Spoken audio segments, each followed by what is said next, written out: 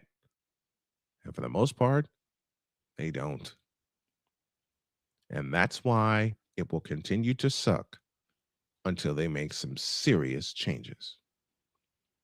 That's Snowman's take. What is yours?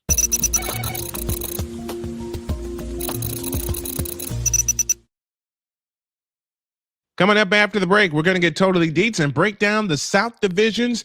And then Allison Moran will come at the top of the second hour. This is Snowman in the Morning. Where'd it go? It moved. No, it didn't. Back in the deuce.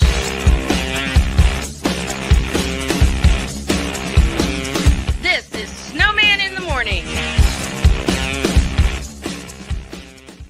Join the transporter to Hades. Your butt and gut becomes one. Join the reformer of hooker whores. This is my daughter, Placenta Booty Johnson. Join the bronze car. Whenever you are in distress, take off your baseball cap and throw it in the air. Join your very own superhero of broadcasting, Chris Bass. So whatever color crayon they get, they palm it and do two circles, and that translates to, I can beat up black people. As he takes you through the week's paces in Baseline. Live every Saturday at 8 a.m. Eastern, 7 a.m. Central, No, Pacific Time Zone people, just stay asleep when this is on live and just catch the recording. Oh, I'm sorry. Exclusively on the Chris Bass YouTube channel.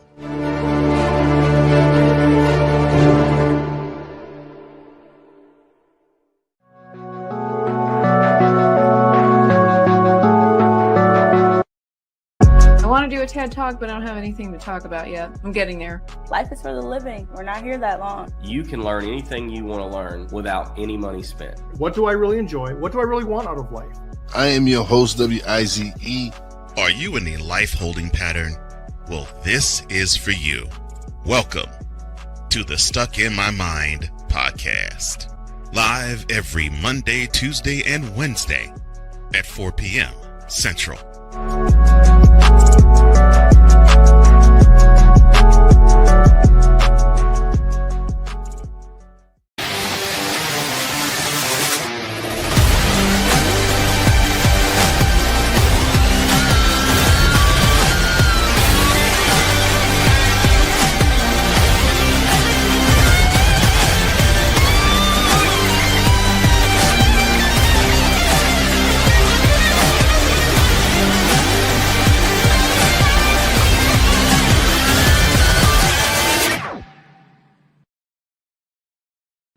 Are you ready to upgrade your coffee game? Prepare for an invasion of flavor with Invader Coffee. It's the caffeinated elixir that fuels champions, the blend that pushes boundaries. Whether you're battling deadlines or exploring uncharted territories, Invader Coffee has your back.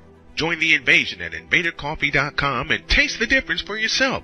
Use the code Snowman for 15% off your first order. Invader Coffee, veteran owned.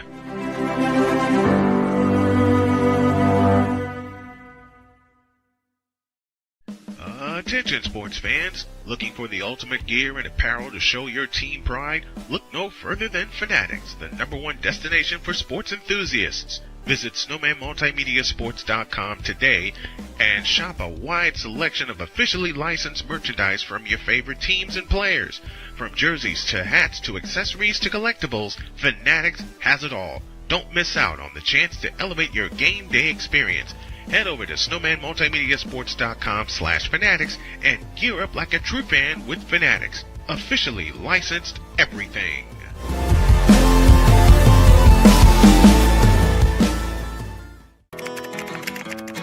I think I finally found. Hey, how you doing? Hey, Mason. Hey, Mason. Got a new house. It's looking pretty cool so far. A place that I call home. I'm teaching Louise how to cook some lasagna. It only takes a spark to make a fire start.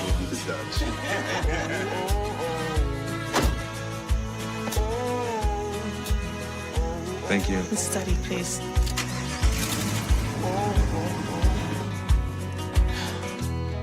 I think I finally found a place to make my own. A place that I call home. This place that I call home. The Big Ten. You can say you're not impressed. You can say you're not happy. You can say all these things, but no, whatever the case may be, the Buckeyes are on top of the football world. And it's just where it is. The SEC. And what does Georgia do? Well, as a team that has a championship pedigree would do, they came out full guns blazing, just like a tested SEC team would do. And Big 12. That team right there that is ranked 15 that put up 45 points. Yes, sir.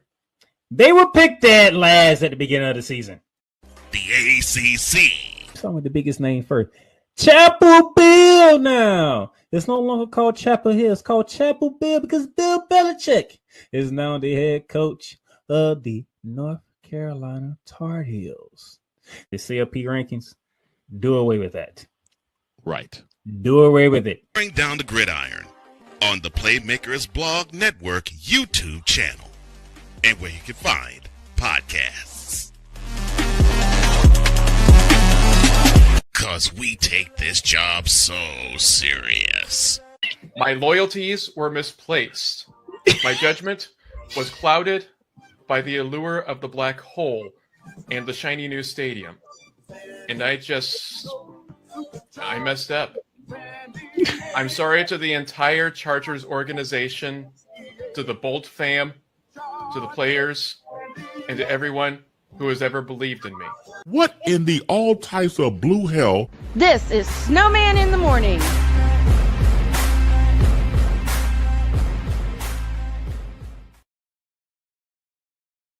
Gotta love it. You gotta love it. Dietz is trying to come in. We'll get to him as soon as he gets here. But let's go to. This is what I wanted to do. Let's go to our feedback zone, and it is powered by Fanatics, officially licensed everything. And Damien posed a question. He actually let's go right back up to the top here, because Jen was the first one to break the seal. There's the sponsor, Fanatics, officially licensed everything. Jen says, "Are you starting early?" "No, dear, just doing a countdown to keep myself alert, because I've been known to fall asleep here in the office, and I'm trying to get better at that. So that's why I installed the countdown." Adam Willie is with us. He says, "I'm ready." Ashley Benson says, "Hi, hello to you." We're gonna ask the question: What does your team need to get to either to or back to the Super Bowl? Adam Willie says, "My Vikings need everything." Welcome to you, Adam. Damon, of course, is here. Says, "Can somebody explain why the Rams and 49ers are starting the NFL season and not the Super Bowl champs?" Because they're playing the next night. Report I saw confirmed Niners Rams on Wednesday or Thursday opening the week, but the Seahawks are playing the next. Are they playing the next day? I think that's what he's trying to say. Week 1 is in Australia, and that is where the Niners and the Rams will play. And Dietz, I want you to stand by, because I want to introduce Dietz properly, because I haven't had a chance to do this consistently in a while. We'll get to the rest of the Fanatics feedback zone in just a moment, but for now, to take a look at the South divisions, it's time to get totally Dietz. Passionate. Come after me. I'm a man. I'm 40. Unflinching. Let's go back to losing. Parking was easier. Unrelenting. They're not going to keep him off the field tonight. Totally. This one has a chance. Dietz.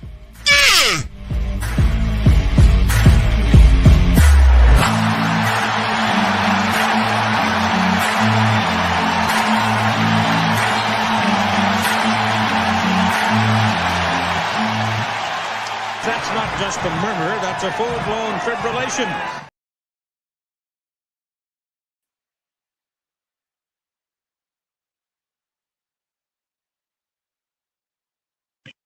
You're muted.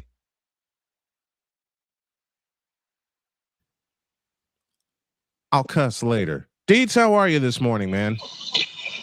I can tell how this morning is going.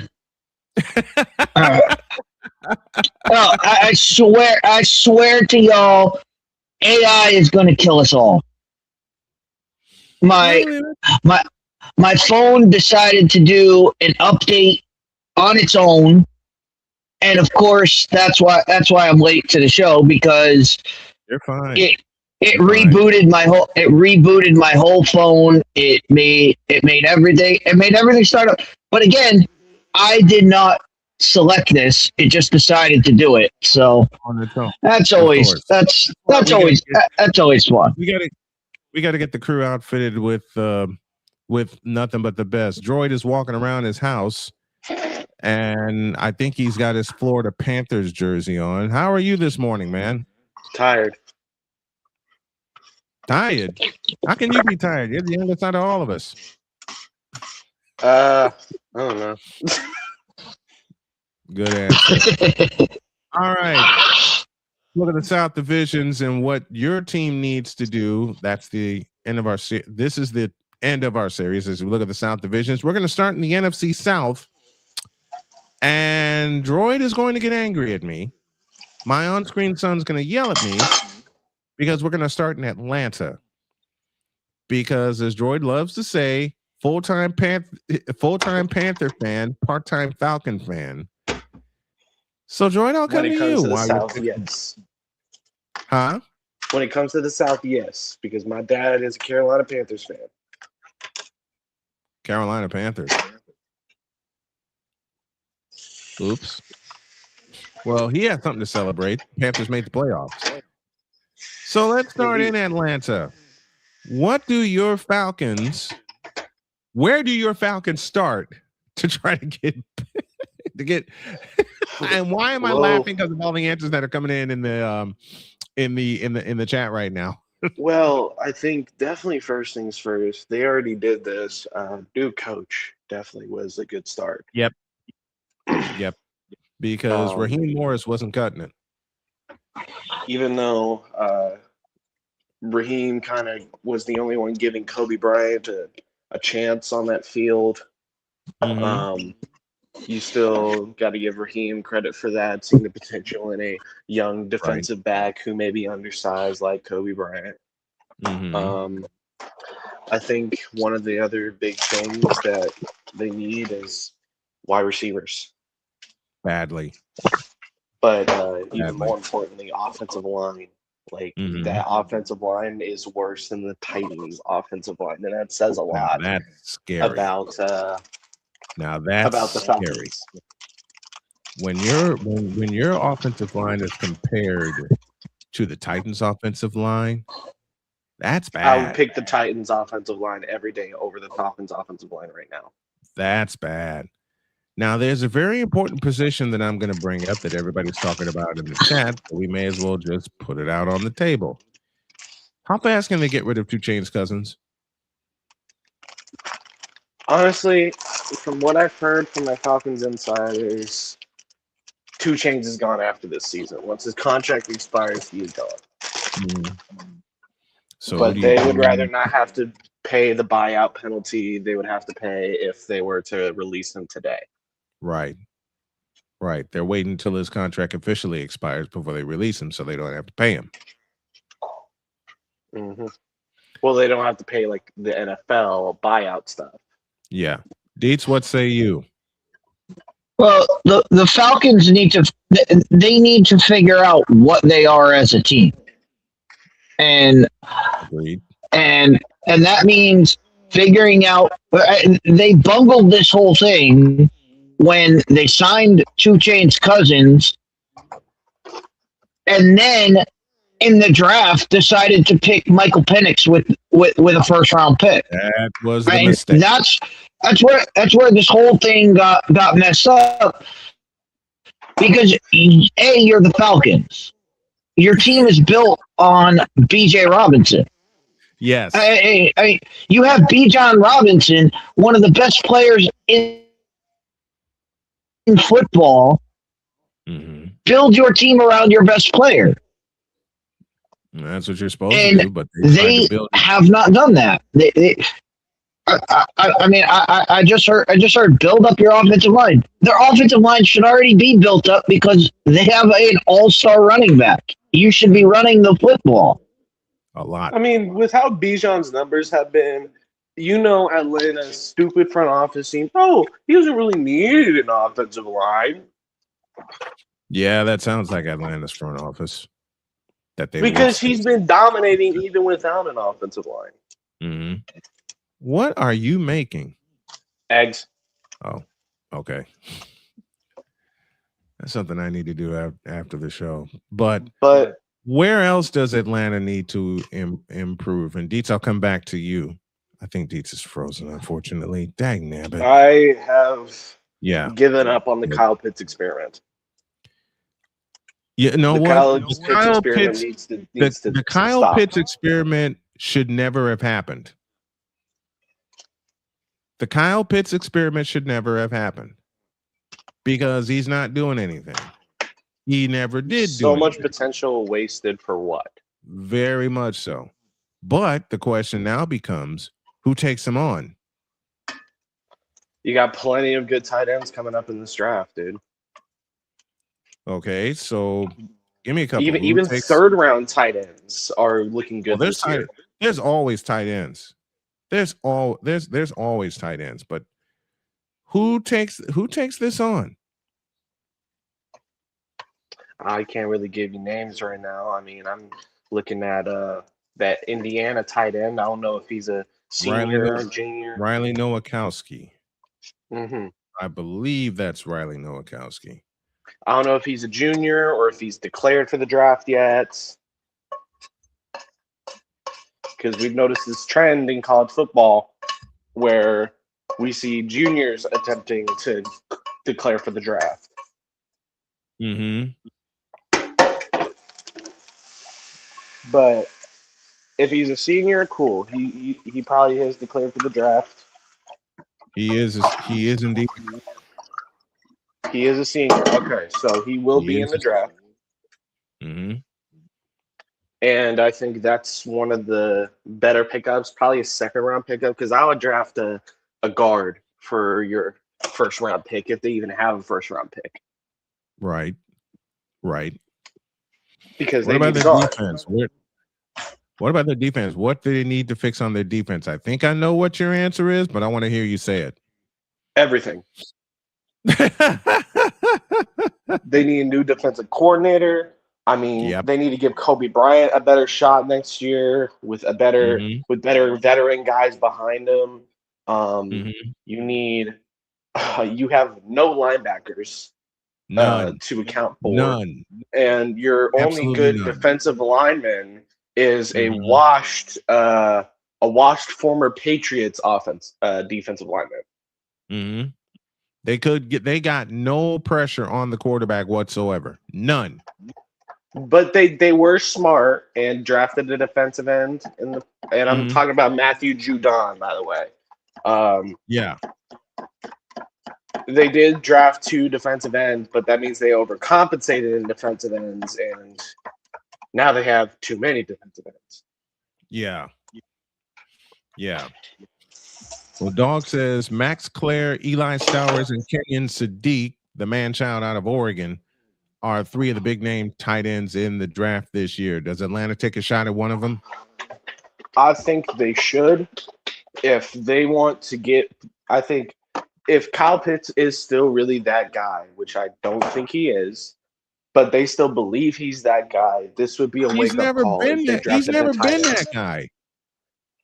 He's never been that guy. If they draft a good tight end to basically give him a wake-up call saying, hey, somebody's gunning for your spot, that'd be a good way to motivate Kyle Pitts to have a breakout year because he needs it bad.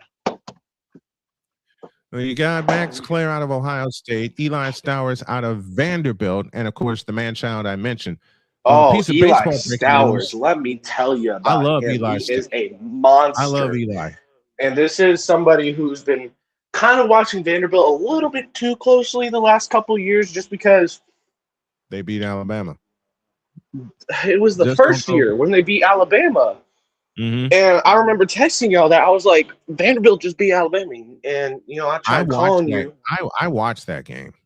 I called you. And I was like, did you see what happened? You said, yeah. And I was like, so what does this mean for the SEC? You said, Big Ten's better. And you hang up. Yep. Yep. I sure did. It was that first year where Diego Pavia got the starting spot, where this Vanderbilt school really turned around. And I don't know if Pavia has another year of eligibility. I don't think he does, but he is fighting in court for it. If he does get another year of eligibility, Vanderbilt could be up top of the SEC again, even without Eli Stowers or Junior Sherrill. But I definitely do see a guy like Diego Pavia being able to lead that Vanderbilt squad to glory again, because he's just that good of a leader. That's the difference between good quarterbacks and good leaders. Diego Pavia is a good leader. Jalen Milroe was a good quarterback. Well, that's debatable, but still. It's very debatable. All right, Deets, I'll come to you. And how would you fix up the Tampa Bay Buccaneers? Tampa, well, they've always been built on their wide receivers. And the fact that Mike Evans can't stay healthy, they've got to get somebody in there that can help Baker. They've got Baker Mayfield. Hold on a Baker second. Mayfield's fine. Hold on a second. Deets, you may need to change your microphone because you sound like you're a little underwater. I don't know if your microphone calibrated yet. So while he makes Okay, that hold on. Let me. Let me back it up. Yes. I'll do that. I'll come back, Droid. I'll come back to you. But here's a question that Damien. Oh, they're both gone. Okay. Question: with the Falcons trying to get rid of Penix and Cousins, do y'all see them making a trade for Myles Garrett or Max Crosby? No, because Atlanta doesn't have the money. Atlanta doesn't have the money, and more to the point, and Droid's not going to like me for this statement, Atlanta doesn't have the nerve. I don't know why you said I'm not going to like you, but it's true. Atlanta does not have the nerve to make that kind of splash trade. You know what their best splash trade was over the past 5 years? Or their best splash move over the past 5 years? He's going to get jettisoned after his contract runs out. Kirk Cousins. That was his best splash move. And we get a confirmation Pavia has declared for the draft, so he won't be going back to Vanderbilt. So So we're on to the Buccaneers. They need wide receivers. They built their game on wide receivers. They need wide receivers? What? Well, what they need is a contingency plan for Mike Evans. Right. Because he can't stay healthy. Right. I mean, you just drafted Ted Johnson and Emeka Ibuka. You just drafted 2 rookie promising wide receivers. It's just about what you do with them in terms of, well, we are concerned about Mike Evans' injuries. So what are we going to do with these 2 absolute stunning rookies going into their second year? Right. To make up for Mike Evans' injuries. Yeah, you have to have a contingency, but you can't rely on Mike Evans being your number 1 because he just can't stay healthy. He can't play 17 games. He cannot stay healthy, which is sad because when he is healthy and he's a stud wide receiver. He just can't stay healthy. He's a top 10 wide receiver when he's healthy, and I will go to the grave with that. When he's healthy, right? But he hasn't been healthy. He hasn't been healthy for a while. When Mike Evans is healthy, he's one of the best wide receivers in the game, period. I'll stake my claim to that. But as Dietz mentioned a moment ago, he can't stay healthy.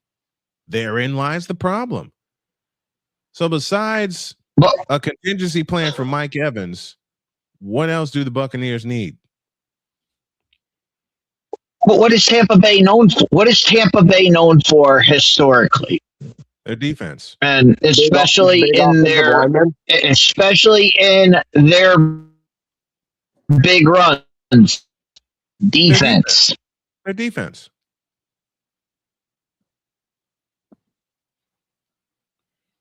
We're gonna lose him again. It is a rough morning on StreamYard today. No, I'm here. It is, man. It's which is putting a lot of thoughts in my head about this stuff going forward. So you know what I'm gonna do? I'm gonna take a break. Let me take a break, and we will continue our discussion. I don't know if it's streamed in. Yeah, let me take a break before I start freezing. Snowman in the morning. We'll fix our technical problems, and we're back on the deuce. This is Snowman in the morning. Join the transporter to Hades. Your butt and gut becomes one.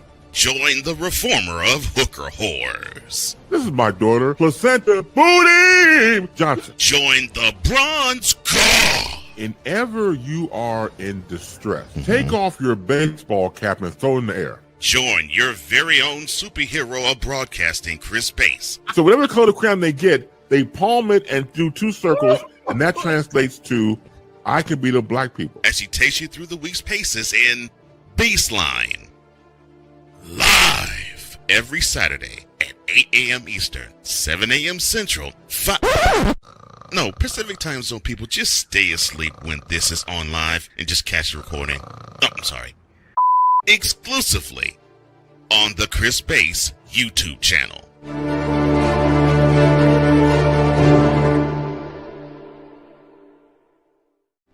Are you ready to upgrade your coffee game? Prepare for an invasion of flavor with Invader Coffee. It's the caffeinated elixir that fuels champions, the blend that pushes boundaries. Whether you're battling deadlines or exploring uncharted territories, Invader Coffee has your back. Join the invasion at invadercoffee.com and taste the difference for yourself. Use the code Snowman for 15% off your first order. Invader Coffee, veteran owned.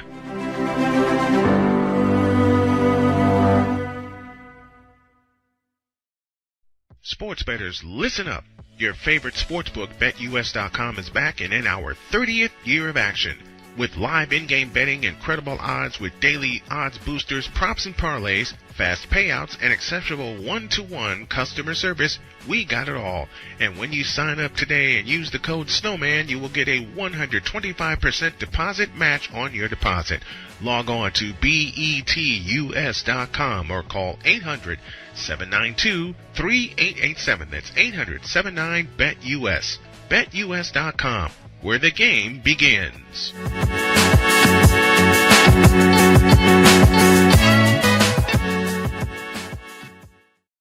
This planet has been great to me. It's given me gifts that I can't even explain. It's given me adventures and memories I'll never forget. And Battleborn, I think, has given me the opportunity to go beyond and give something back. How can I be a better custodian to this planet and the place I live? That's where I am with Battleborn. Let's make the planet a better place. 'Cause we take this job so serious. You fool! Delete! Delete! Delete! Delete! Delete! Delete! What in the all types of blue hell? This is Snowman in the Morning.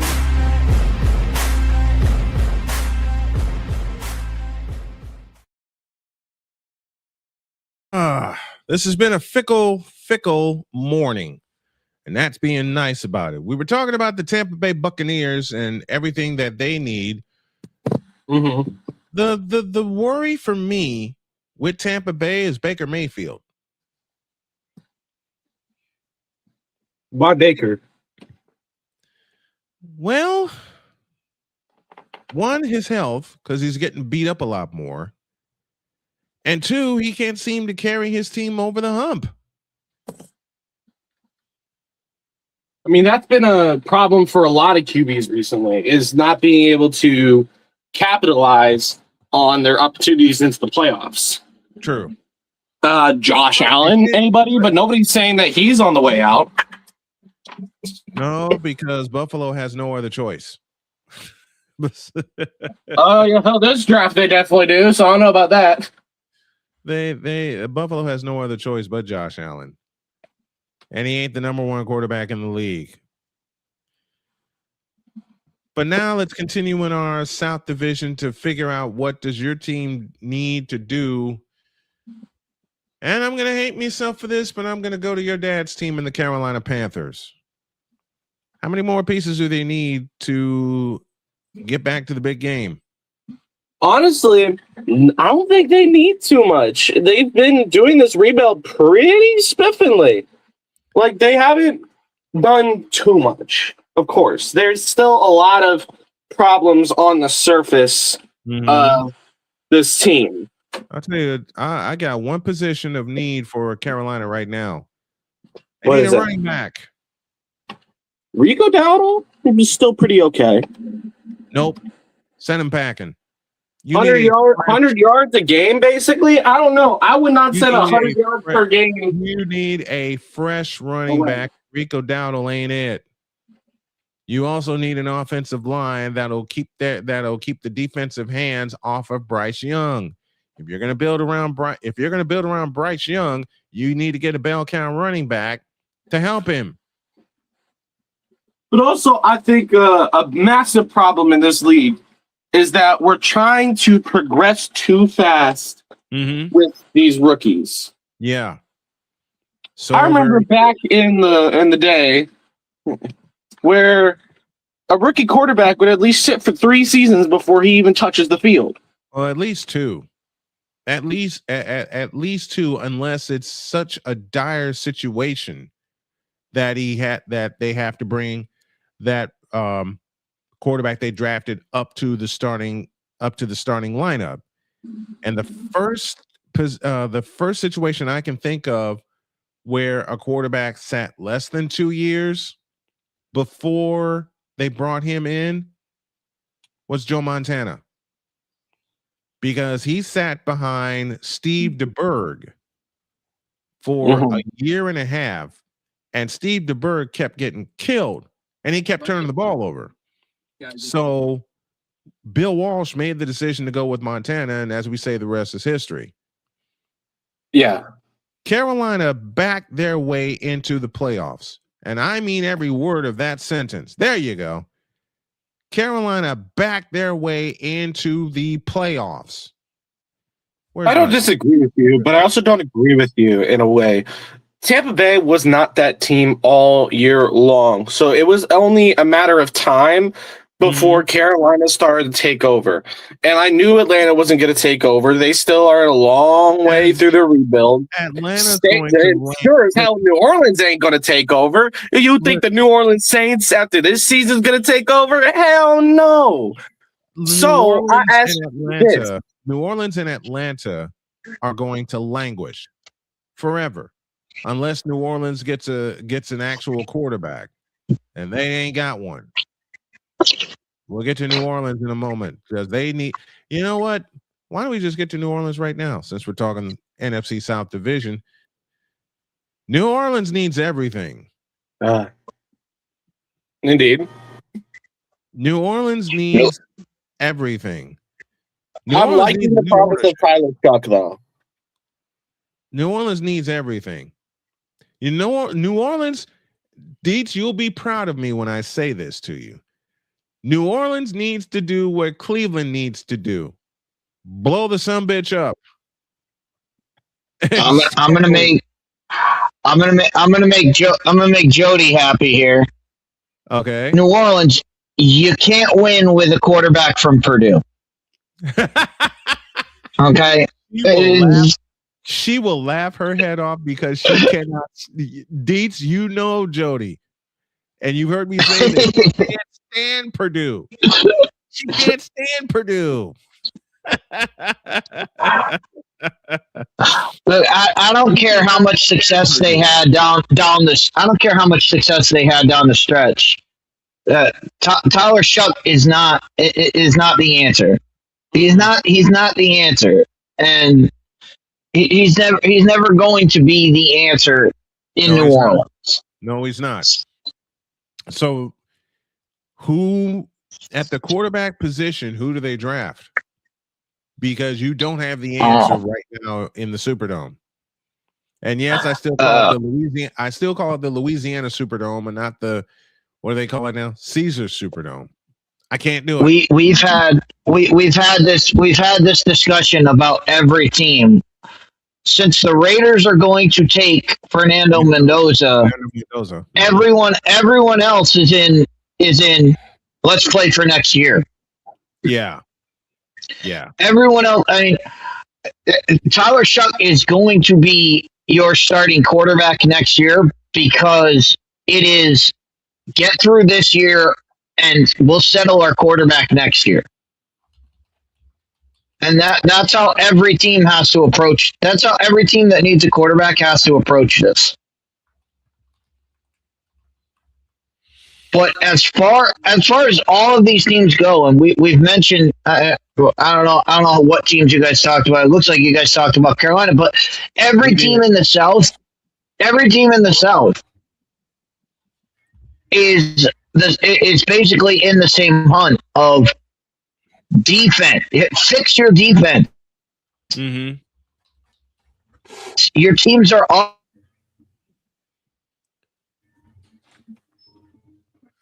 Damien says Tyler Shuck is a way better quarterback than Spencer Rattler.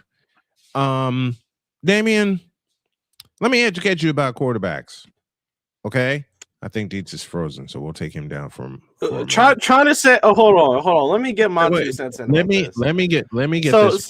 you know Spencer Rattler isn't better than Tyler Shuck. That's like saying dog isn't better than dog shit. You know what? Lewis Black, one of my favorite quarterbacks, and Victor, you'll be proud of me for remembering this. Lewis Black described a presidential election the same way I'm going to describe the New Orleans quarterback situation. It's a choice between two bowls of That's the New Orleans quarterback situation, and it's been that situation since Drew Brees retired. New Orleans had their best quarterback of all time for 15 seasons. 15 seasons. Then when he retired, they went back down the tubes.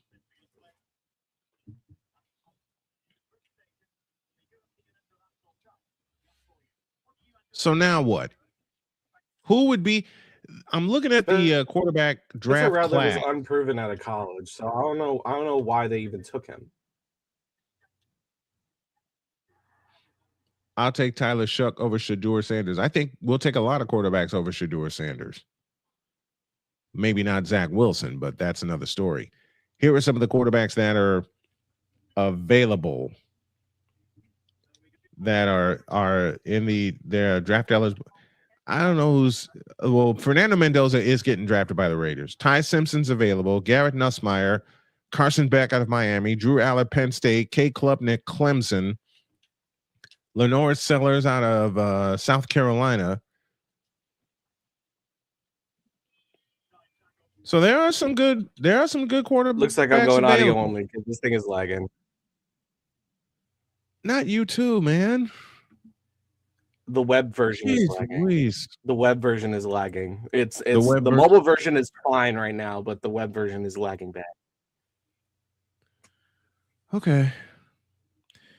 Well, so I feel like a beneficial move for me would be to move back to the mobile version. Yeah. Well, you get yourself situated and parked in one place. Actually, Victor, New Orleans is not a place where quarterbacks go to die, but Cleveland is. There we go. Better, much better. Can you flip your phone on its side, or will it stick? Yeah, I can. I just have to do this. There you go. There you go. All right. Let's take a breather. We got Mike Drop Moran on the way to talk all things WNBA and more. And you know what we're going to do? We are going to reboot this series next week and mix in a little draft talk as well. And we got some more changes coming, but I'll talk with the crew with that after we sign off the air. We apologize for all of the scuff. Man, we've had more scuff than Tuukka Rask's glove against the Blackhawks. Oh my God, dude.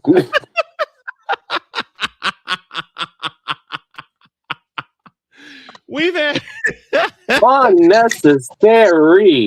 You know what? This will make Dietz smile. We've had more scuff on the show this morning than every opponent since Michigan that has faced the Connecticut women's basketball team. How about that? I knew that would get him. I'm telling you. I told you when I came on. AI is going to kill us all. This hasn't been a StreamYard thing, so I don't want to throw StreamYard under. I mean, StreamYard doesn't deserve any life. But my phone has been running apps in the background that it's updating things that I did not ask it to do. It's doing it on its own. Again, AI is going to kill us all. Well, let me take a break. And when y'all get back, as I said, Mike Drop Moran will be here. We'll do our station ID, and we got a whole bunch of other stuff planned. And I got a few ideas in my head. We'll discuss it after the show. Second hour of Snowman in the morning. As we have hit the top of the hour, we're back after this. This is Snowman in the morning. The Big Ten. You can say you're not impressed. You can say you're not happy. You say all these things, but no, whatever the case may be, the Buckeyes are on top of the football world. And it's just where it is. The SEC. This proves to you how tough and how stout the SEC is. You can't take off games. I don't care if the team is unranked. You cannot take off games. This is proof right here. Big 12. Mike Gundy, show me something. I picked you last year, okay? The ACC. Start with the biggest name first. Chapel Bill now. It's no longer called Chapel Hill. It's called Chapel Bill because Bill Belichick is now the head coach of the North Carolina Tar Heels. The CLP rankings, do away with that. Right. Do away with it. Bring down the gridiron on the Playmakers Blog Network YouTube channel and where you can find podcasts. Whether it's news, the largest egg producer finds bird flu in chickens at a Texas plant, weather, devastating tornadoes rip through the heart of the United States, inspiration, a breast cancer survivor completed the journey of chemotherapy, and now begins a future one of matrimony or sports. Michael Jordan is shown on a photo with Diddy. LeBron James has a video extolling the virtues of a Diddy party. This has been yet another beating a dead horse presentation. We got you covered. BS3 Network, in association with Comey Media Incorporated, proudly present The Morning Shift with Cole Johnson. Live every weekday at 8 a.m. Eastern, 7 a.m. Central.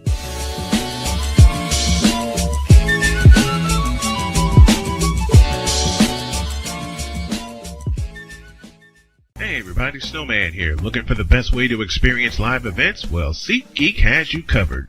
With just a few taps on your phone, you can find the best seats for concerts, sports, theater, and more. Don't miss out on unforgettable moments. Download the SeatGeek app today and get ready for an experience like no other. Each ticket is vetted for authenticity and ranked on a 1 to 10 scale. And right now, if you sign up and use the code Snowman, you will get $20 off of your first purchase. That's only through the power of SeatGeek, where fans can fan.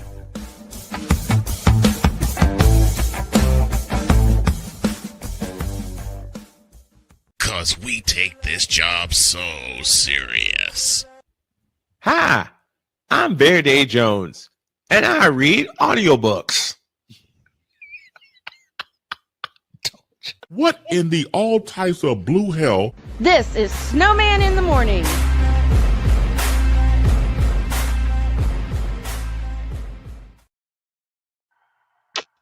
You listen to what? You read what? 3 after the hour. We owe you an.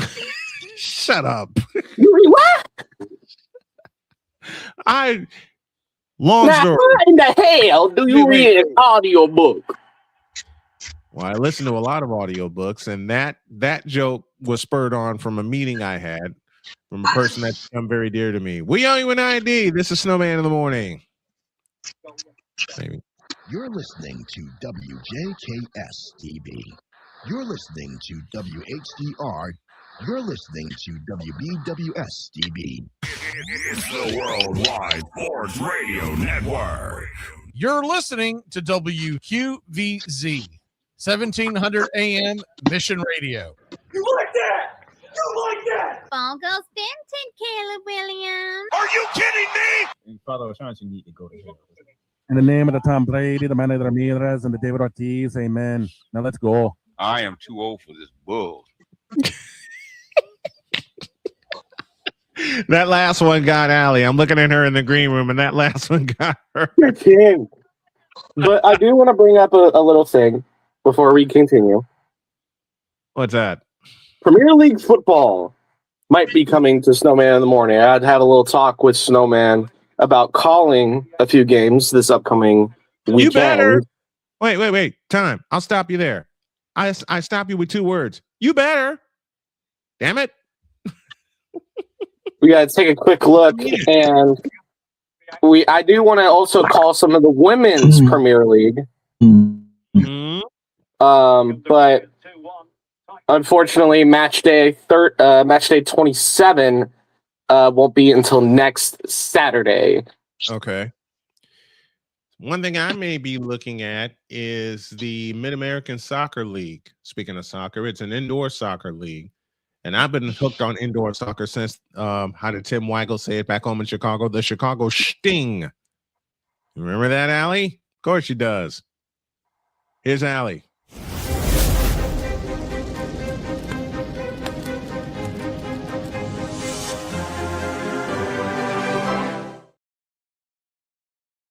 Of Chicago brings us Allison Moran to wrap up the week. How are you, my dear? Good to have you. There I am.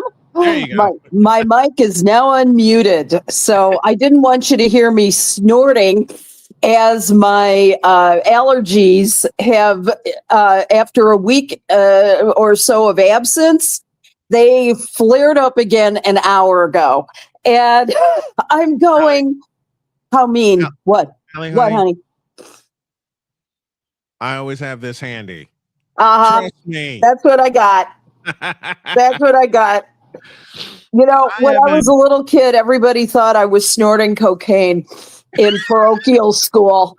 And I'm going, no, I'm not smoking. I'm not snorting anything.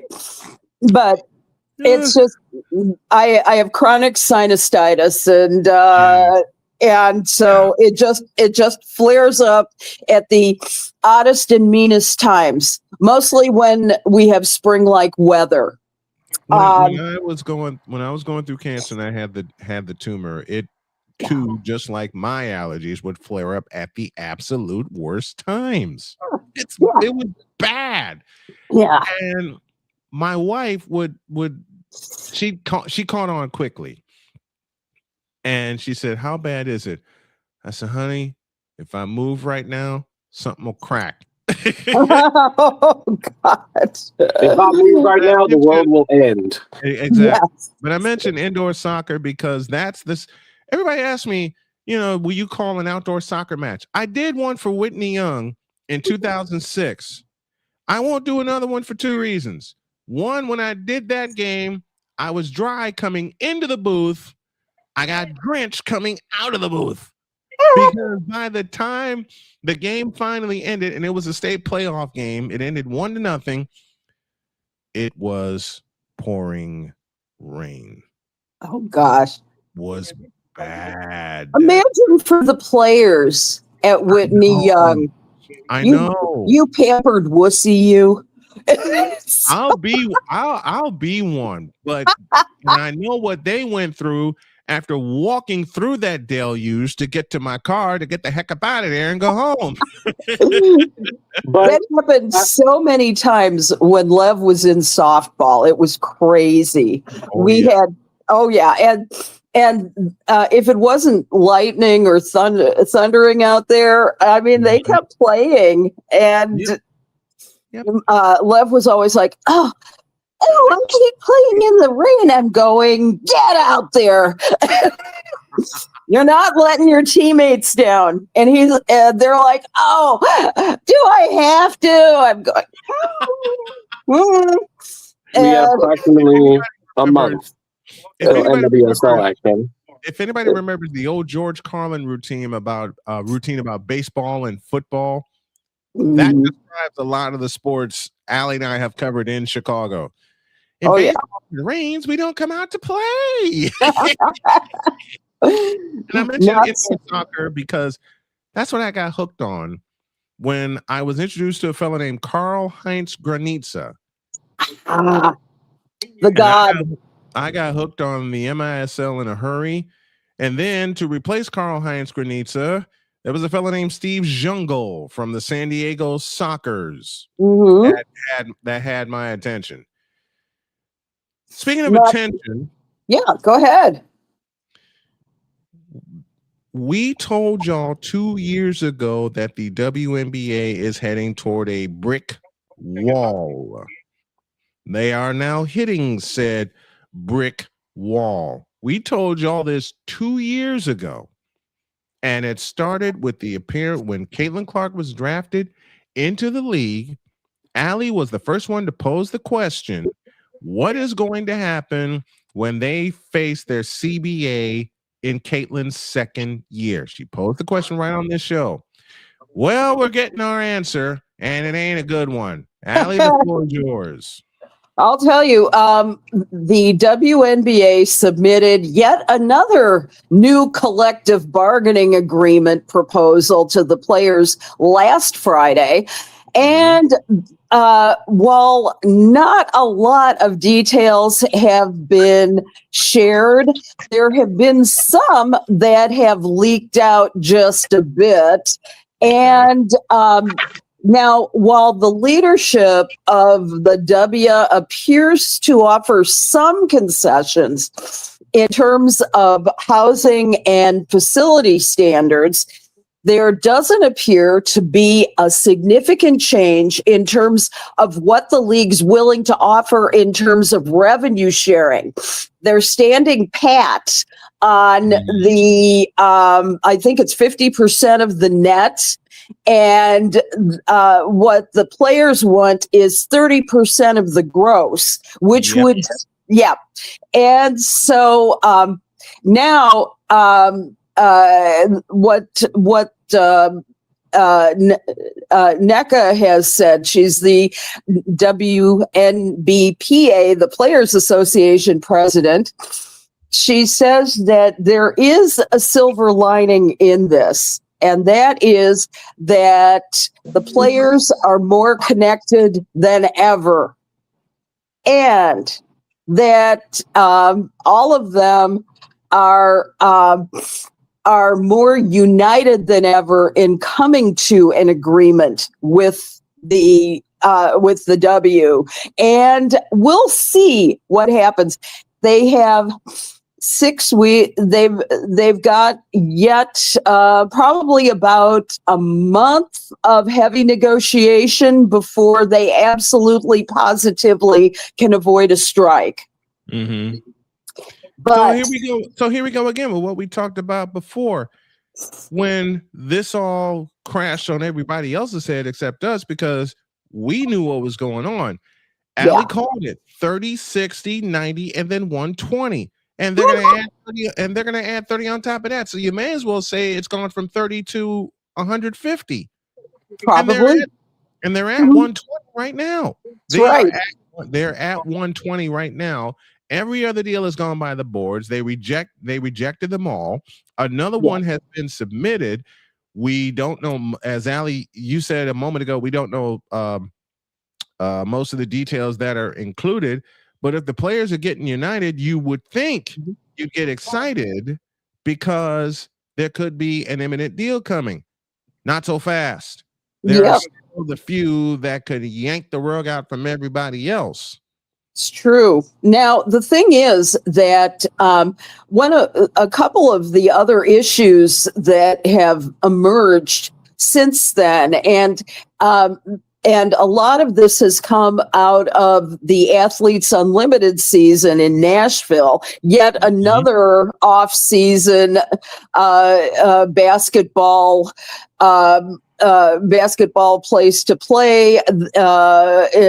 Unlike Unrivaled, though, it's a 5-on-5 instead of a 3-on-3. Or the one versus one where everybody's getting smoked, and we'll talk about that in a moment. Yeah, and the thing is that they're also extremely concerned about retirement benefits. That's another sticking point that really hasn't been shared up to this point, but as one player put it, what's going to happen when the ball doesn't bounce anymore? Right. And the thing is that, that's one thing that every league has had to sort of be concerned about. The most outstanding example being the NFL Players Union and the problem of CTE. Now, we don't know the long-term effects of being hit on the head with a basketball yet, but those things are damn heavy too, and we'll see. And basketball is everything about a physical tough game. And so I can only guess that may, as you were just saying, Brian, be able to extend this to 120 days or 150 days. And you got to remember also what's at stake during the season, before the season starts, which is draft for the expansion teams, the WNBA draft, which is a separate process. You've got training camps to do. And they're mushing all that together within a month. They are mushing all of that together because, as you mentioned, 2 drafts this year, one for the expansion teams and then the regular WNBA draft. Mm-hmm. You got training camp on top of that. And oh, by the way, you're mushing all that together right after the national championship, or shall we predictably call it the Connecticut coronation? We'll get to Connecticut in just a moment. Yeah. But you got all that going on within the span of 30 to 45 days. Yeah. I don't see it. My personal belief, however, interestingly enough, at Athletes Unlimited, ESPN actually conducted a survey, and they had talked about this cautious optimism that the players have. They asked the question, could the season start on time on May 8th? And the average score there out of 10 was a 6.1. So just above average. One pessimistic outlier, they said, answered with a 2. The most common answer was a 5, which sums up kind of, as ESPN put it, a general shoulder shrug vibe. So, I don't know. So we'll see. And Chris Deeds says in the chat so well, the players are more connected. But the problem is up top. Yeah. And we've said this for 2 years. The problem's up top with old Engelbert. And old Engelbert ain't coming off the money. Nope. Which she didn't negotiate to get in the first place. Adam Silver did. Yeah. But she wants to take credit for him. And if I was Adam Silver, I'd tell her, hit the road, Jack, and don't you come back no more. You didn't do this deal. I did. There you go. Yeah, it's a scary thing right now because this sets the deal for the future of the league. This is going to be one of the most consequential contracts that the W has ever put into effect. Oh, yeah. And I don't know what, if it were me, and I'll just say this, I would look for a negotiating point on revenue sharing that would be halfway between what the players want and what the W wants. Okay, they're at 30, the other one's at 50. Let's go 40%, 45%. Meet the middle. Yeah. Meet the middle somewhere.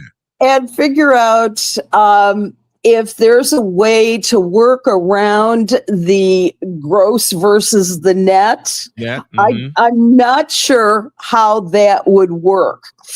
But I will say that it's going to be a very tense next month. You just know that that's going to be the case, and we'll see. It's interestingly enough, I have to share this comment about the housing that somebody said. Housing is a big problem. Our season isn't long enough. There's not enough things in place in everybody's market for it to make sense for people to live there year round. Also, because of the lack of guaranteed contracts, we have a revolving door of players like we saw with the Fever in 2025. How many hardship contracts did they sign? over the course of the last year. I just don't understand how they feel like it would make sense to take away housing when people are just all over the place moving. Right. And there are some valid points in that. Yeah. There's some very valid points in that. Let's mix in Dietz's point as well. All the great commissioners, they all have problems with their league. Absolutely. But they don't have a problem connecting with their players except this one. And Kathy Engelbert drove the wedge. Thank you, honey. Kathy Engelbert drove a wedge. How big can I make this wedge? You know that board, that right field board at Wrigley Field? That right field video board? That's how big the wedge is between Engelbert and the players right now. That's and if you stack the left field board on top of that, it gets bigger than that. Yeah. Nope, absolutely right. And if you really want to go one step further, my favorite pizza is Giordano's. You take a few of those and you stack them on top of the pile, and the wedge gets bigger than that. That's fair. Why can't she see this? I mean, hello, plain sight here. Your players are trying to tell you something and you ain't listening. We've talked about Kathy Engelbert and how she is a money manager. She knows how to bring in the money. She knows how to evaluate teams. She knows how to evaluate the WNBA pretty well. She does not know how to be an empath. She cannot speak to the needs of the players. She's looking at this as a business. Now, the best of all possible managers and shepherds and CEOs of a company with a vision, let's put it that way, is they kind of balance the needs of their employees and the needs of the organization to grow. And somehow you make sure that you really do have a balance of, yes, we care about you because you're providing a product for us. And we just haven't seen that out of Kathy Engelbert. And that's really the problem is her people skills. However, the fact that she is such a good money manager means she's really not going anywhere. I don't see it happening. It's a two-sided, it's a coin that I hate. She's a good money manager, but she hates her players. Let me just say it the way I need to say it. She has to see it. Women's hockey, USA women's hockey, have blown the doors off the joint. Yeah, and how? And they're not. Well, Allie and I briefly mentioned telling the story of women's hockey from a Chicago standpoint, which we will do. But seeing these ladies in action, yikes! And how? Did we ever expect them to obliterate Canada 5-0? No. I mean, the only people who have scored on USA women was Czechia in the first round. Czech Republic. Yes, it's unbelievable. They scored once. And all the rest, 5 goals for the U.S. And they are now just 3 wins away from a 3rd gold medal. Who's the next victim they get to obliterate? Italy today. Later on today, 3:40, I think, is Eastern time. I just might put the headset on for that. Depends on what else. The big reason why Canada didn't play to their max potential is because their star players out. Yeah, that's absolutely right. Marie-Philippe Poulin. She is, she's the veteran on the team. And without her, you would think that Canada would have suitable backups, but no. Canada was excited to be there. Mm-hmm. The U.S. is on a mission. Happy to be there. Yeah, I'm just happy. Every other team is just happy to be there, and then they see the U.S. across from them. It's like when the Dream Team happened in '92. Every other team in the Olympics, okay, we're going to play in the Olympics. Then you see what the USA is bringing out, and they're going, "Are you kidding?" That was it. It was interesting too, though.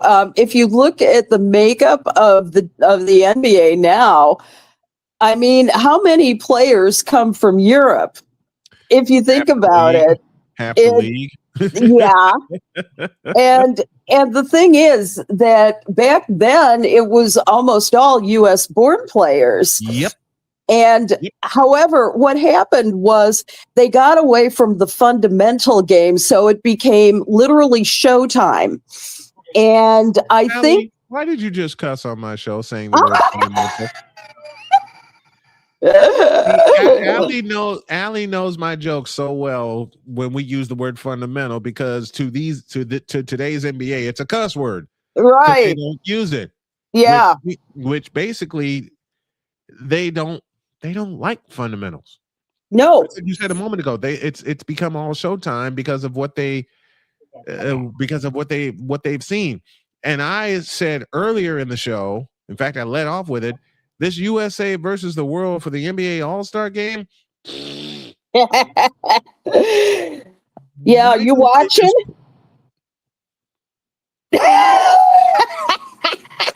Take a look at this face and ask me that question Are we again. having a laugh? I am calling the Daytona 500, all and then right. I'm making dinner for my bride, and then I'm going to bed. All right. I'm not. All right. The NBA All-Star game has not gotten my attention since it went to TNT in 2003. Yeah. For the 2002-2003 season, when it went behind a paywall. Damn them. I can't do it. Yeah. No, I understand. There's every good reason to despise that. And I get it. I have no interest.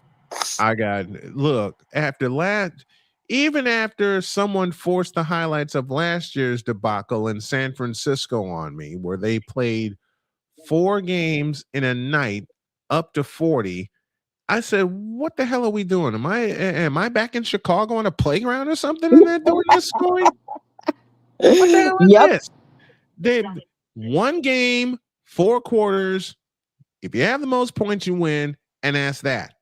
That's the way I grew up with the All-Star game. And yes, there was actually a time where they played defense in the All-Star game. 1982 in the Meadowlands. Look that one up. 1983 in the Forum. Look that one up. 1984, Denver, Colorado, when it went to overtime. And amazing. when they scored 154 points, they were actually playing basketball. Mm-hmm. There was no relaxing in that game. I mean, when it was a game, when it was competition, when it was actual competition. I'll rewind it back to 1982. Larry Bird came up with a game-winning block. Yeah, how about it? How about real basketball?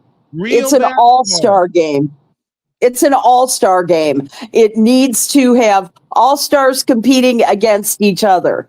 You know, yes. It's like having flag football in that.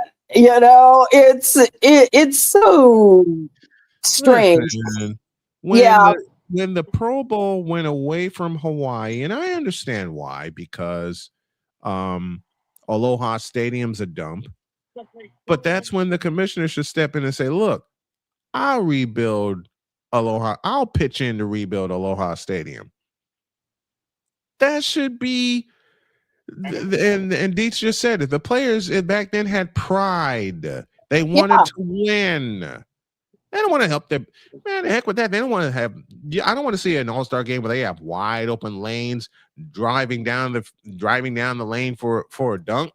What? Yeah, that's not an all-star game.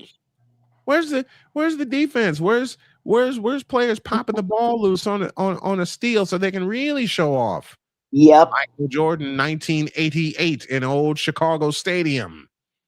And here's another thing to think about as well for this weekend's All-Star game.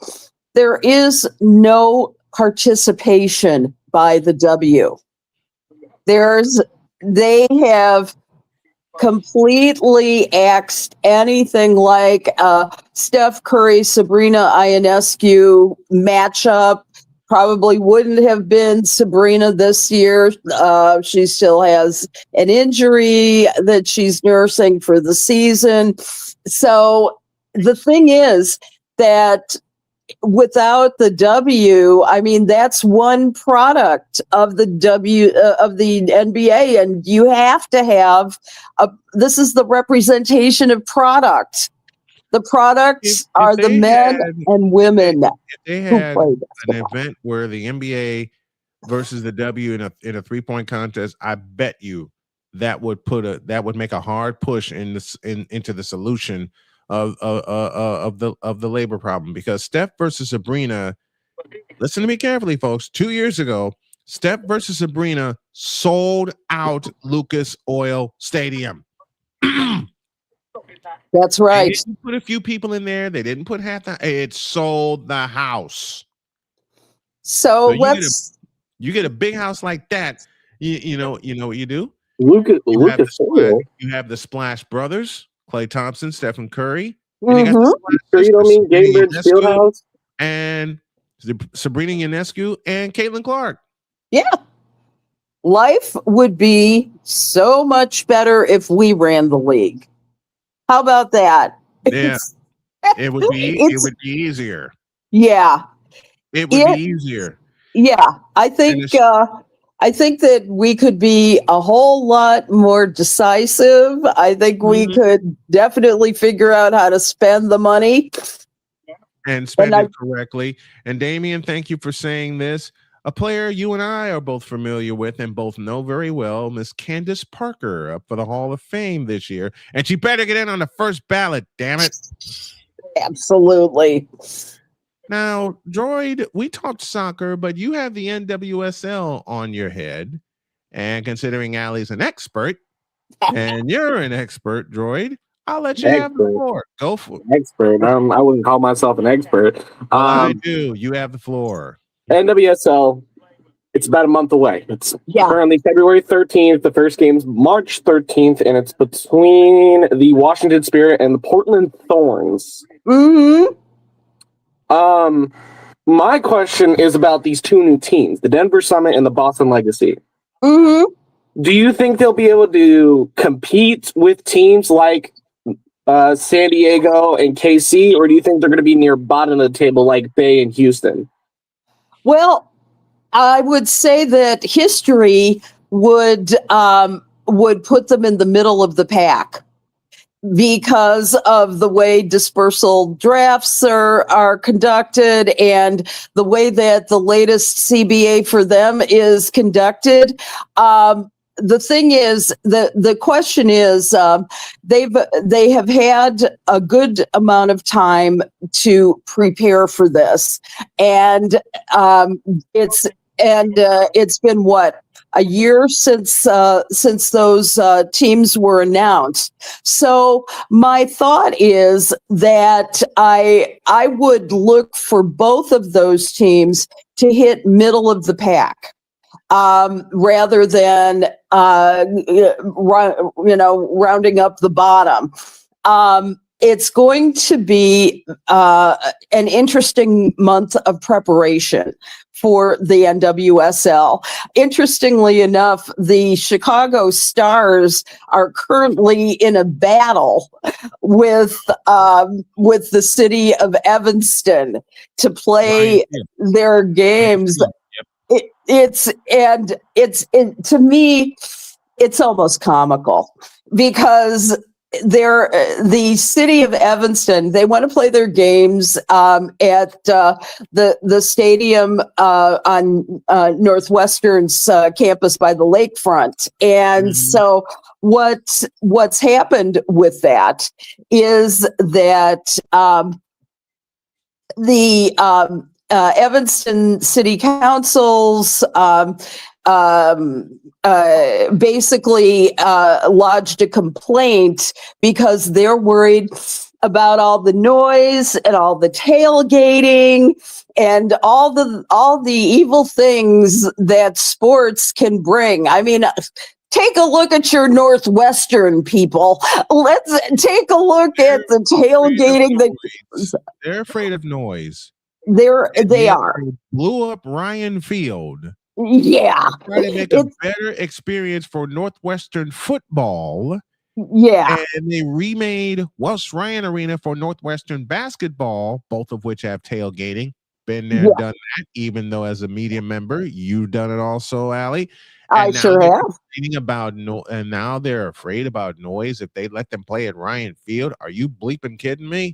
Let me tell you, I having walked through many tailgates and have it at what used to be Toyota Park and in Bridgeview, and living about mile and a half, 2 miles away from there for so long, I will say that absolutely no problems were created for the neighborhood at all. The neighborhood joined in. Yeah, joined in on this. I had a funny tailgate story. Some years back when I covered Brother Rice and St. Rena in a football game, and it was number 2 versus number 3. And I had to stand on the roof because every media member in Chicago was squeezed into that doggone place. The game went 6 overtimes. Jesus. I stood up in the rain, did not have a seat to stand on, and the game went 6 overtimes. I had to make sure my equipment was protected so it doesn't get drowned. I had to make sure I was somehow protected so I don't get drowned, which wound up happening anyway. And the game went 6 overtimes. It went from 14 apiece at the end of regulation to 51-48 St. Rita. Now, anyone who is familiar with the Chicago Catholic League knows there is a pregame tailgate and a postgame tailgate. You have a big crowd for the pregame tailgate, and you have a bigger crowd for the postgame tailgate. That's right. Oh, you know what? I have a couple of other things to say outside of the Ryan Field, at least in relation to the Chicago Stars. Let's put it this way. I still find this funny. This quote from the group. It's called the MCLA. They contended that the games would wreak havoc on Evanston and nearby Wilmette. So let me get this straight. Feels like the Mazda Raceway Laguna Seca over in California, where residents complained about the car noise when they decided to buy a property next to a raceway. Exactly. Yeah, it's about that. And interestingly, that it would wreak havoc in Evanston and Wilmette. Yeah, on from Ryan Field. And interestingly enough, 82% supported this move citywide, 70% support from the 7th Ward for the Stars to play at Ryan Field. It's only this little group. And what's more, the Stars also announced that they were going to be breaking ground in, get this, Bannockburn, Illinois, to build a best-in-class new practice facility. They're having a weight room, they're having wellness spaces, first-class amenities like grass and turf fields. They're going to have a workspace. They're going to have a press conference, media, office, and content spaces. And I mean, this is going to be a banner year. Should this thing get resolved with the city of Evanston? Well, they better hurry up. Yeah, they better hurry up. They got a month to solve this problem. Yeah, right? If you want listen, two of the richest suburbs, Evanston and Wilmette, and they're worried about noise. Yeah. Hello, Ryan. They have Ravinia Look, for the Ryan Field has 50,000 seats in there. You don't think that makes a lot of noise? It does. And to borrow from Keith Jackson from 1995, they're having so much fun. There was a sign last week that read, "Let's go back to losing. Parking was easier." I knew you'd remember that one. Sadly, yes, I do. That was before they played Penn State in 1995. Right. Coming down the stretch here on Snowman in the morning. Allison Moran is here with us, just having all kinds of fun here. Evanston is worried about noise at Ryan Field, and yet they have Northwestern University. Somehow it doesn't make sense. Especially somehow it doesn't make sense. It just straight doesn't make sense, Allie. Like it's the 21st century. Does anything make sense anymore? No. Not when we're living in dystopia. We're living in a time where the NBA. Never mind. I'll cuss. I'll leave that alone. We're living in a time where they are making a proposal for the Bears to move to Gary, Indiana. Do you see this happening? No. I was going to Gary, Indiana Bears. No.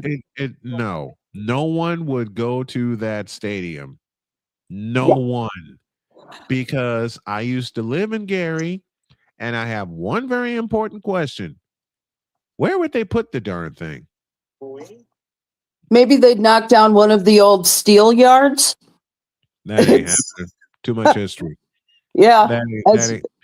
People love those places. They go for tours and everything. No, they're not going to knock down that. They're certainly not going to knock down U.S. Steel Yard, which is where the Gary South Shore Railcats play. Very familiar to me. They ain't blowing up the South Shore station, so you can't put it there. I mean, it won't work. I'll leave it there. It won't work. There's no way there's no way it could work. You got Soldier Field. Somehow you hastily in 8 months' time put a spaceship in front of the columns after they blew it up. They spent a year in Champaign, and we all know how that season went. Bless you. God bless you. Bless you twice. Lordy. That's one of those sneezes that's one of those sneezes that sneak up on you. Yeah. That's one of those sneezes. That's one of those sneezes that sneak up on you. One more thing before we get out of here for the weekend. Unrivaled. Yeah. Where do you want to go? I got a lot. I'll go where the league has gone. Upside down. Fair. It's upside. I mean, yeah, you had one shining moment. There's a familiar song for college basketball fans. One shining moment where you sold out Philadelphia. Yes, you did. 21,490. Xfinity Mobile Arena. Yep, 21,490 in the new Spectrum Xfinity Mobile Arena for those of you scoring at home. Yep. And then that happened. And now you have these one-on-one matches where players are getting obliterated. Yep. You can't write this. They want that money. What is it? 50,000, something like that. I mean, you've got to remember that this is bonus money in the bank. I know Paige Beckers was one of the one-on-ones, and if you think about it, that's a nice amount of money to be to have. I mean, it's crazy. Now, how many people actually watched it? That's because this is really, I mean, the basketball is still terrific. If you look at the games, they're fast paced, they're fun. It's such a different game from the W, and it's a different game from pretty much every other type of basketball. 3-on-3 is one of the most fun aspects of basketball that you can watch. Yeah. And you're watching the W Stars adjust to a whole new system. By the way, Angel Reese is back at the Rose. So I guess she's just. If I'm gonna pick a player that I loved watching in Unrivaled, it's Aaliyah Boston. Oh yes. It's Aaliyah Boston. She. I heard Angel Reese. I was just thinking, boo! Why? Because she is just so self-centered. It's frustrating to watch somebody crumble their own career by being so self-centered, not caring about her city and the city that she plays for, which is Chicago. She's worried about the brand deals that she's trying to get when she's not even that good. And not caring about the game either. We've all talked about that. Yeah. Not caring about the game. Caitlin will get a triple-double before Angel Reese. Mark this right now. It's fair. I love your passion, hon. I really love your passion. It is epic. After LSU lost to Caitlin Clark in Iowa, where Angel Reese had an incredible game on a bad knee, 17 points, 21 rebounds. My simple question is, what has she done since then? Save one game against Indiana where they wiped out a 15-point deficit to win, and that was in Chicago. Yeah, that was in Chicago. Angel Reese has two very dangerous things about her that she can use to her advantage. She's a lefty. And like me. She's a post player. Beats, I love you. I love you so much, Beats. Allie bringing out the slurs on the show. Fundamentals and now Angel Reese. Hey, Dean said something a few weeks ago, and I'll never forget what he said. And I was on location when he said this. He says, Snowman, I need to correct you on something. I says, what's that? He says, you said Angel Reese has started from the bottom and has done nothing. I said, yeah. He said, I need to correct you on that. He says, she started at the bottom and has gotten worse. I put my headset down and walked off. She was never even at the bottom because she was below the bottom. I go back to the game 3 years ago against the Iowa Hawkeyes. Also, side note, this is a cool jersey. Shout out Kansas City Pioneers for getting this to me. It has my new username and my full name on the back. What's the number? I love it. I can't read it, but I love it. No, but shout out Raven. That little logo right there, that's Raven. And shout out the Kansas City Pioneers, the primary and only esports organization of the Kansas City metro area. If beautiful. She ever utilizes her left hand in the post, you know how dangerous she'll be? Mm-hmm. It would be nice. If they had a coach, Tyler Marsh, I'm looking at you, that ever had her develop what's Kareem Abdul-Jabbar's greatest weapon? A hook shot. Even if it's a jump hook. Even if it's a jump hook. A jump hook would make her so much dangerous. I also on the terms of basketball, there's this 7-footer in the Big 12. I don't remember her name. I know who you're talking about. She just started. I remember. Yeah, go ahead. She plays at Houston. I think so. Don't think it's Houston. I think it's Texas. Texas. It's Texas. It's Texas A&M or Texas Tech. It's one of the two. Texas Tech. And I'm blanking on her name, but I know exactly who you're talking about. She's like 7'2". I know too. She's 7. Yeah. So looking at this right now, I'm pretty sure she's 7'5". God, making her the tallest, one of the tallest women basketball players to ever touch the game. But here's the thing: will Texas Tech develop her correctly? That's the big one. Stephanie Okunu. She's out of Nigeria and she's 7'1". 7'1". Good Still, will they develop her correctly at Texas Tech? That is the big question. Because if they develop her right, she'll be a star in the WNBA by a long shot. Just from her size, she'll be the tallest center in the league. I would love to have that. I would love to have that too. Actually, guess what? She'll be able to dunk. She'll be able to dunk. I'll tell you, there was one other player in the W that was 7'2", Margot Didek. Utah Stars. Yep, Margot Didek. And I interviewed her, and she was fantastic.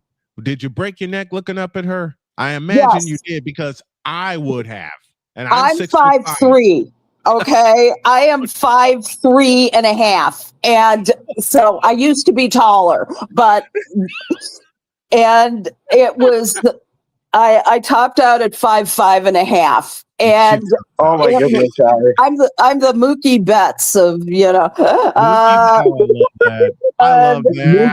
Mookie Betts is crazy. Anyway, I was jumping up, and she was actually giving an interview to a Polish station before, and then she turned around to me and gave me perfect English, and she was so nice, and she died so young. It was the saddest thing ever, but when you have that much height, it's a problem for the rest of your body. It is. And so we see that in a lot of players, and who are that tall. The hearts are bad, the knees are bad. As they grow so fast, and they grow so fast. Yeah, they grow so fast, and the next thing you know, they're 7 feet tall, and they don't know what to do with it, especially when you're 17, 18 years old and you're 7 feet tall and you're trying to get your coordination about yourself, and your body hasn't fully developed. Yes. Your body has not fully developed. I'll tell you, I am looking forward to NCAA selections in about a month because I'm sensing that the Lady Raiders are going to go far in this tournament. Well, I saw 2 number 1 seeds play each other last night, and that was Texas and Vanderbilt. That's awesome. Vanderbilt put on a show. Vanderbilt's unreal this year. Listen for the name Michaela Blakes. Yes. Super sophomore. It feels so weird.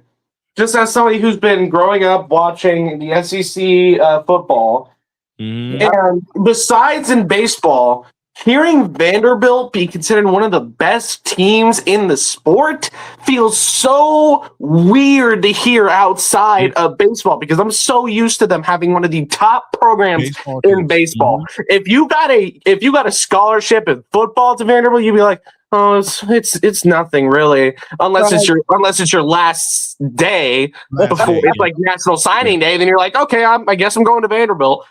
But if it's baseball, you get a scholarship to Vanderbilt, you're going to have a national championship ring. Well, you know what's fun about these Lady Commodores? Their backcourt. Their backcourt. I mentioned Michaela Blakes, who leads the nation in scoring. She dropped 34 last night. And there's a fabulous freshman by the name of Aubrey Galvin, the former Loyola Rambler. Yeah. Who carried them in the first half. She hit 4 threes in the first half. Not only am I looking forward to the women's selections, I'm going to cover them live. And I'm going to fill out my bracket. I have to ask to Allie, or somebody who's been paying more attention to women's basketball, how's KU doing? Are we any good this year? Are we going to make the tournament? No. Oh, Lord. No. Just, I'm sorry to be the bearer of bad news, honest to God. Let me answer Droid's question the way my wife would tease me when she walks by here. Droid, no. No. They just, they don't. Damien says, before we get out, he says Angel Reese does more than what Caitlin Clark is doing. That's a lie. No. If you're talking about branding, then yes, you could argue that. Just a moment. This is where I pick on Damien. Damien, and I hate doing this to you. She's doing less than what DJ Moore did in the playoffs. Oh, come on. I tease him like that because he knows I love picking at DJ Moore, and I know what DJ Moore has meant to the Bears. I do. Yeah. I just love picking on him about it. Chicago Sky, you sold, mortgaged, and bet your entire franchise on Angel Reese. That's a graphic coming Monday. And Camila Cardoso. And Camila Cardoso has done nothing with the Chicago Sky in 2 years. Because they can't pick coaches. The last good coach they picked was James Wade. And James Wade took him to the love James Wade. We miss James Wade. However, Wade took him to the promised land in 2021.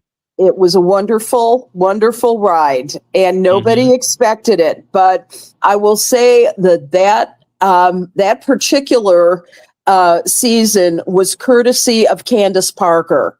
Mm-hmm. There was no other reason than Candace who guided and led along with Courtney Vandersloot. And the thing is that since then, the Chicago Skies franchise has simply blown themselves to smithereens. Yep. And then, you know what? We'll save the Chicago Sky because I know we can go down a rabbit hole and not come out for a long time. So we'll save that for next week as we follow the WNBA negotiations because we are out of time. We got to get out of here. But Allie, my dear, thank you so much for coming on each and every week. We appreciate it. The Token Female, its own segment podcast, will premiere on iHeart Podcast next week. So look out for that. I want to say happy Valentine's Day. I love you guys. Thank you. You guys are fantastic. And thank you very much, Allie. And that's why I wore pink for you today. Appreciate that. Thank you, my dear. We love you. We'll see you next week.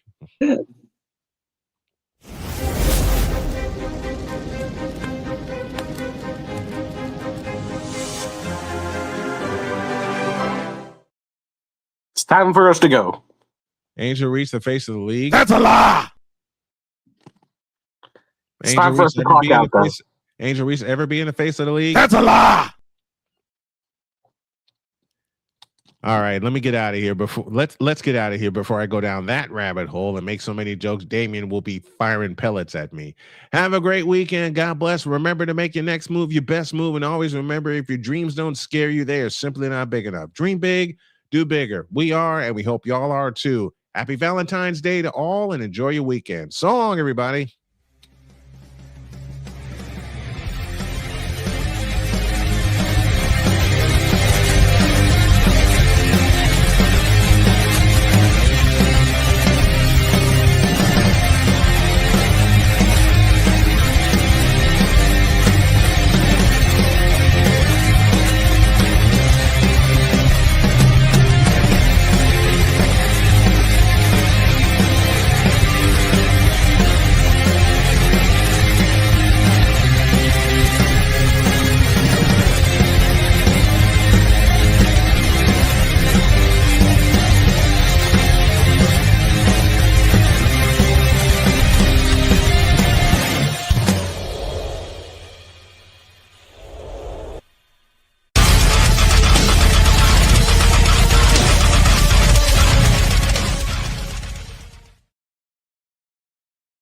even take a final shot at Damian. I'll save them all for next week. So long, everybody.